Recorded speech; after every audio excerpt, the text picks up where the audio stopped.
அத்தை, இன்னைக்கு மார்னிங் என்னத்த பிரேக்ஃபாஸ்ட்டு? இன்னைக்கு பிரேக்ஃபாஸ்ட்டாம்மா. இன்னைக்கு பிரேக்ஃபாஸ்ட் பார்க்குறதுக்கு முன்னாடிமா நம்ம வியூவர்ஸ்க்கு முக்கியமான தகவல் ஒன்று சொல்லான்னு. இது என்னன்னாக்கா, நம்ம உடம்புல பிளட் இல்லைன்னு சொல்லிட்டு கவலைப்படாதீங்க. அது இன்க்ரீஸ் ஆகிறதுக்கு ஏபிசி ஜூஸ்ன்னு நீங்கள் ஜூஸ் கடையில் கேட்டாலே கொடுப்பாங்க. அப்படி இல்லைன்னா நீங்களே கூட வாங்கிட்டு வந்து வீட்டிலே ப்ரிப்பேர் பண்ணிக்கலாம்.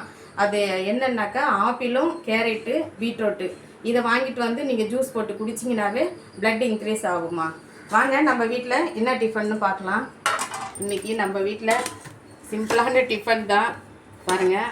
ஆனால் ஹெல்த்தியும் தானே. இது கோதுமை உப்புமா தான் பண்ணியிருக்கோம். எங்கள் பையன் இதை டைனோசர்னு சொல்வார், சாப்பிட மாட்டார். ஏன்னா இது நானும் எங்கள் பாப்பாவில் தான் சாப்பிட போகிறோம். எங்கள் ஹஸ்பண்டு கூட சாப்பிடுவார். பாருங்கள், இன்றைக்கி சூப்பரான டிஃபன் தான் நம்ம வீட்டில்.